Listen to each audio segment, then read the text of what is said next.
When you close your eyes and picture your perfect property purchase, what sound dominates the scene? Is it the gentle lapping of waves just steps from your back door, defining, a slow, intentional pace of life? Or is it maybe that constant, invigorating hum of a city, promising instant access to every convenience and opportunity? That decision beach versus city, it's far more than just a geographical choice, especially when you're looking at Phuket. Absolutely. You're essentially choosing an entire emotional and financial operating system.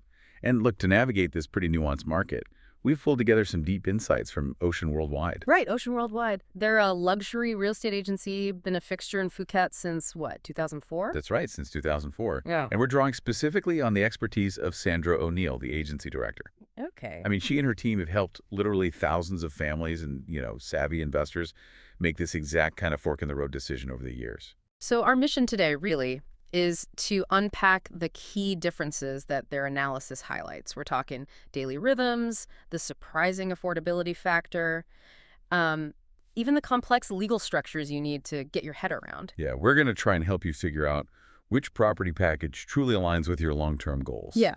Because the core contrasts are, well, they're pretty non-negotiable. Right. You're weighing that spontaneous, nature-centric living against relentless urban convenience and highly seasonal, high-yield investment returns against maybe more stable, passive long-term income. Okay, let's unpack this, starting with maybe the most personal part, lifestyle priorities.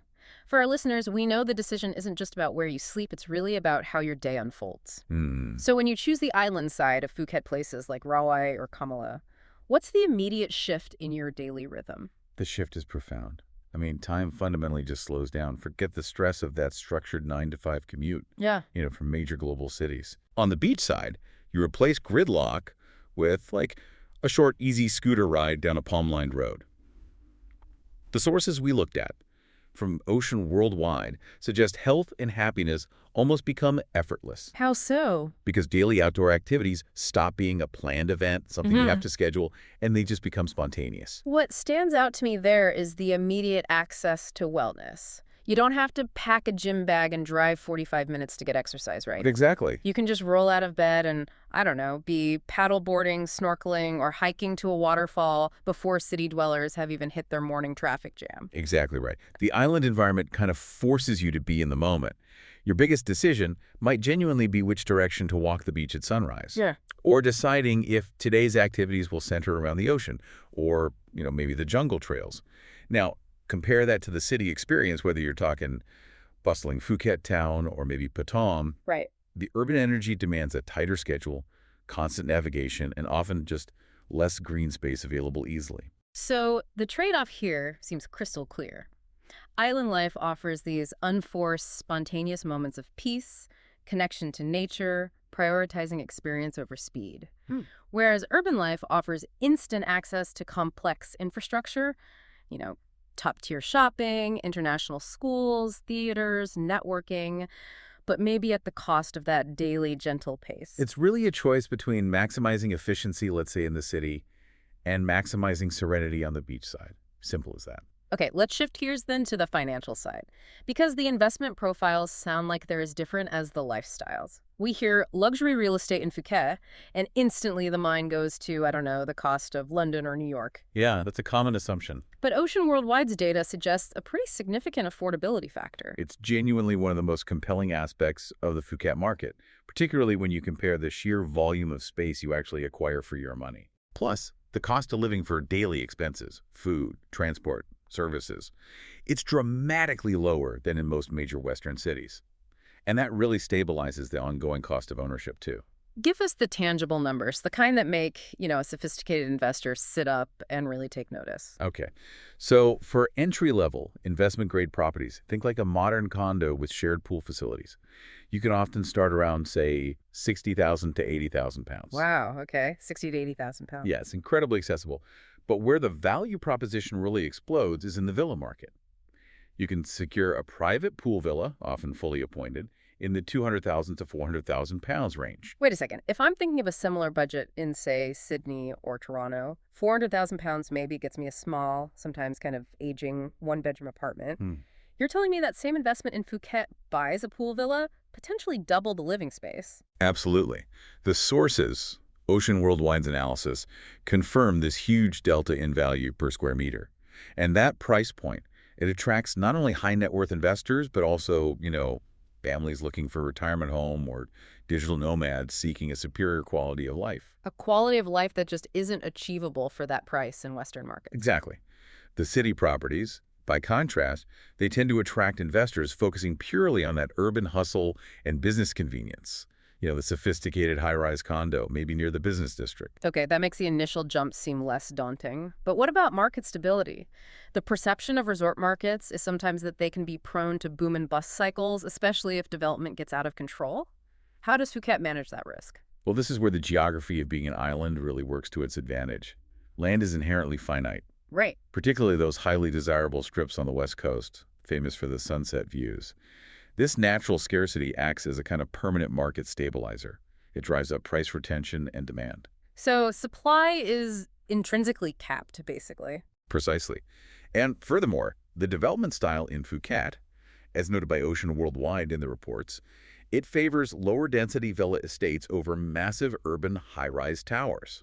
Ah, interesting. Local regulations are also focused on preserving natural beauty, actively preventing the kind of oversupply that can destabilize major mainland urban centers, which might rely solely on rapid population growth. I see. This sort of controlled approach, coupled with steady international tourism, provides a resilience against global economic fluctuations. That strong underpinning is, well, it's essential for an investor. Okay, let's look at income generation then, because the rental yields sound quite different between the two property types.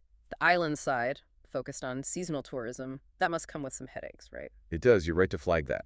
Phuket's beach properties can offer phenomenal short-term seasonal yields, often hitting, say, 7% to 10% annually for beachfront villas. 7 to 10%. Wow. Yeah, especially during peak periods like Christmas and Chinese New Year. Occupancy can touch 90%. That's a powerful income stream. But I imagine the operational reality of managing that level of turnover is intense. It's not exactly passive income. It's more like running a business needing serious logistics. You hit the nail on the head. While the yield is high, the management intensity is equally high. You're dealing with frequent guest check-ins, check-outs, constant cleaning turnovers, platform marketing, and those seasonal fluctuations require flexible staffing. Right. Most absentee owners, realistically, must budget for a dedicated, high-quality management agency. And of course, that eats into the net yield. And the city property, that must offer a completely different, maybe simpler profile. It generally does. Urban condos tend to attract long-term tenants, local residents, business expats, maybe staff working year-round. This translates to more stable, predictable income and much less management headache. Okay. Occupancy is typically higher and steadier, often around 85% to 95% year-round. The trade-off: the yield is lower, generally in the 4% to 7% range annually. 4 to 7%. Yeah. So it's really a choice between that highly active, high peak income potential and more passive, reliable income stream. Okay, let's move on to the segment that probably causes the most anxiety for international buyers: the legal frameworks. If I'm buying a property in Phuket as a foreigner, what's the simplest, most straightforward way to actually establish ownership? Okay, for a straightforward, kind of hassle-free investment, the condo market is definitely the simplest path. Foreigners can own condominium units outright on a freehold basis. Freehold. Freehold means perpetual ownership. You own it. Yeah. And the legal process for that is common and very well defined in Thailand. It's established. What if I want that dream pool villa? If I want land ownership, that requires a different structure, which our sources indicated is significantly more complicated. It is, yes, and due diligence is absolutely paramount here. Foreigners generally cannot own land directly in their own name on a freehold basis. Right. So if you're buying a villa, you're typically looking at two primary structures, and both really require expert legal assistance. You shouldn't try this alone. Okay, walk us through those options then. The first, and quite common, is the long-term leasehold. This is usually structured as a 30-year lease, but with legally assured renewal options, effectively giving you control of the land for, say, up to 90 years. 90 years, okay. The second path, which is more complex, involves setting up a Thai company structure. A Thai company? Yes. This company holds the title to the land, and the foreigner owns the majority shareholding of that company. Why is the company structure often flagged as needing extra scrutiny? What's the catch? Well, it's because it is intricate. And it requires constant regulatory compliance. You have to demonstrate that the company is legitimately active and not just, a shell corporation used solely to circumvent foreign ownership laws. Okay. Active business. Right.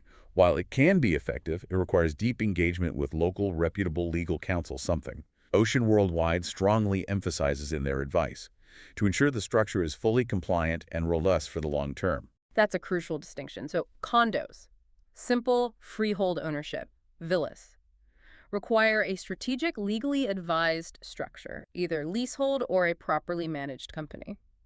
Got it. Finally, let's talk community integration. Once I've closed on the property, how easy is it to find my tribe, so to speak, in these two different environments? Well, the sources suggest the pace really dictates the community feel. The island vibe tends to encourage a more organic social scene How so? because communities are often smaller and people generally have more time and maybe more intention for socializing.